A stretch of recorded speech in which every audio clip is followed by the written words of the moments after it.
Today on the newscast, more tension between Israel and Jordan over the Temple Mount, and Iran's military holds major drills in the Persian Gulf. Get all the breaking details next.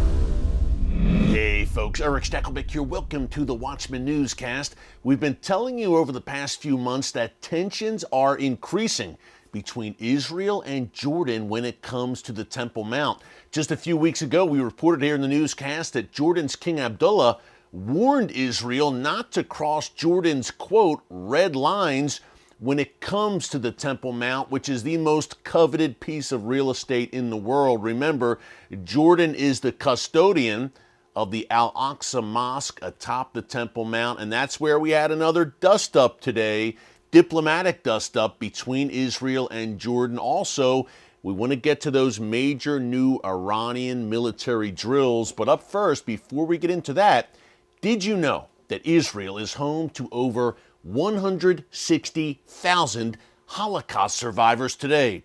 Unfortunately, 1 out of every 3 of them live below the poverty line, and instead of living their last years in dignity, they struggle with hunger and loneliness on a daily basis.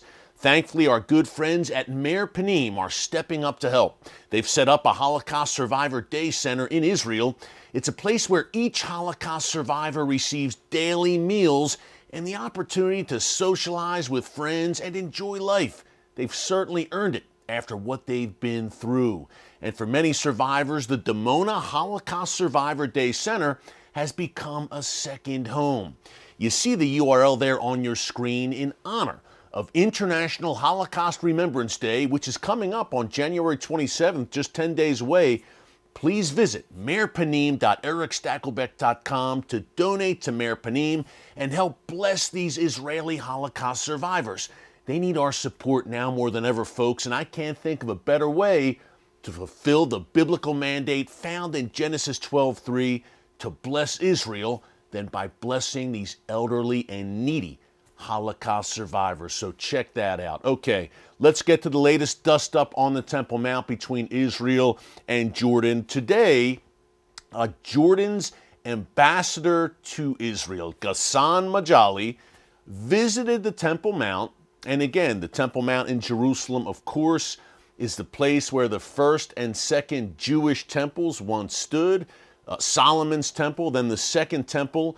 Jesus taught in that second temple. It's where he chased out the money changers. So, of course, great significance for Jews and Christians. To the Jewish people, the Temple Mount is the holiest site in the world. It is the place inside that first temple where the Ark of the Covenant was, where God's divine presence literally dwelt according to the Bible. Today, though, the Al-Aqsa Mosque and the Dome of the Rock, 2 Muslim holy sites, sit atop the Temple Mount. So needless to say, as we've been outlining here for you on the newscast over the past few months, a lot of controversy over this site. And hey, the Jewish people more and more are saying, wait a minute, the status quo, so-called, atop the Temple Mount is that Jews cannot pray openly there. Only Muslims can pray openly atop the Temple Mount. And if a Jew does pray there, they're either arrested or escorted right off the mount, and it sparks an international incident because the likes of the Palestinian Authority and Hamas are up in arms and making threats and saying the Jewish people are trying to defile the Al-Aqsa Mosque. Unfortunately, we've had that kind of rhetoric out of the Jordanian government as well. And today, Aqsa Mosque, as I mentioned, that Jordanian ambassador, ascended the Temple Mount. Now, he reportedly tried to enter the Al-Aqsa Mosque compound, and Israeli police did not let him. There's some conflicting reports coming out. Basically, Israeli police apparently maybe didn't recognize who he was. He has to clear it first. There's a protocol, I guess, that he has to clear things first before he enters the Al-Aqsa Mosque. Whatever the case, he kind of left, and he was not happy.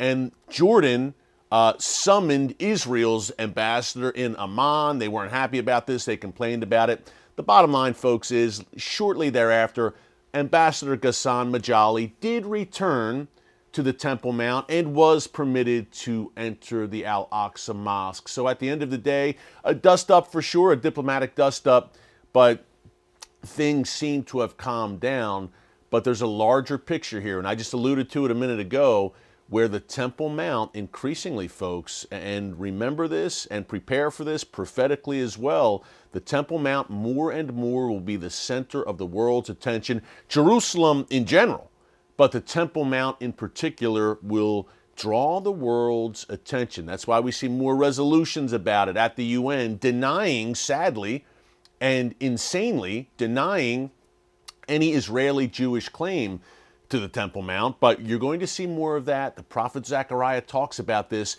days to come when Jerusalem will become a burdensome stone, and any nation that comes against it will be cut to pieces. So we're keeping a very close eye on that. And hey, Jordan and Israel have had a peace treaty since 1994, but it's an increasingly cold peace. And folks, to me, that's alarming, because Jordan is a strategic, critical country, Israel's eastern neighbor, and kind of a buffer between Israel and a lot of the madness in the region. So we'd like to see that relationship strengthened, but Jordan seems, and in particular over the Temple Mount issue, seems to be having more and more tension with Israel. We're keeping a very close eye on that. Again, Jordan, a critical country. It's a Bible land with a lot of rich biblical history that we've showed you here in the newscast. We've filmed in Jordan, had a great time there. They have very strong intelligence services where they've worked with the West. They're a Western ally. So we'd like to see Jordan stay in that column as the West and Sunni Arab nations and Israel form a united front against the Iranian regime. Speaking of which, that brings us to our final story today here on the newscast. Iran today held major military drills in the Persian Gulf. Now, these drills involved, according to the Iranian Navy, unmanned submarines, basically drone-style submarines, I guess, which are unmanned. Part also Iran's aerial drones, of course. They see themselves as a drone superpower. Iran also reportedly fired cruise missiles. Helicopters were involved in this drill, and also they were practicing laying mines. So it was a major drill, according to Iran, and it comes just 2 weeks after a similar drill in that strategic waterway, the Strait of Hormuz, where some 25% of the world's energy supplies travel through every day. And that's been the fear for years, the concern that Iran would shut down the Strait of Hormuz. So the drill there 2 weeks ago was major as well. And in both drills, and Iran called that drill 2 weeks ago, by the way, the war before the war, which is interesting because Israel has called its operations against Iran in Syria the war between wars. So you see where this is heading, folks. It's eventually going to be a collision course between Israel and Iran and its proxies. And hey, Israel holding military drills on a pretty regular basis. We've detailed that on the newscast.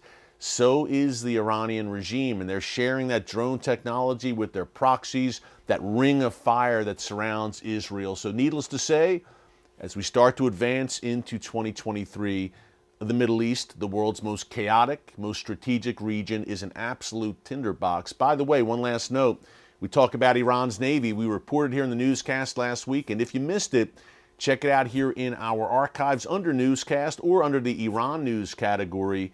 And while you're there, be sure to subscribe and click the notification bell so you get alerts every time a new video is posted, so you never miss any of our newscasts. But we reported about Iran's Navy declaring that they intend to have a presence later this year in the Panama Canal at America's doorstep. So clearly, Iran's Navy looking to project strength in the region, in the Middle East, but also globally. Hey, we're keeping a close eye, folks, on all of this. If we have any breaking news, we will come to you here on the newscast.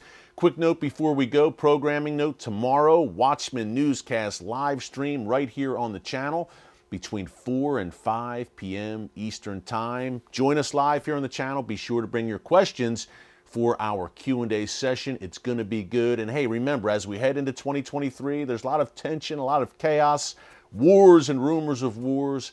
Guess what? As we like to say here on the newscast, God Almighty still sits on the throne. Always has, always will. 2023 and beyond. So be encouraged. Hey, thanks so much for joining us here today. Until tomorrow's live stream, God bless you, and remember, never hold your peace. Hey everyone, thanks for checking out the Watchman Newscast. If you enjoyed this episode and want to see more, make sure you go ahead and hit the like button, click subscribe, and tap the bell icon to turn on notifications for new Watchman Newscast episodes every weekday.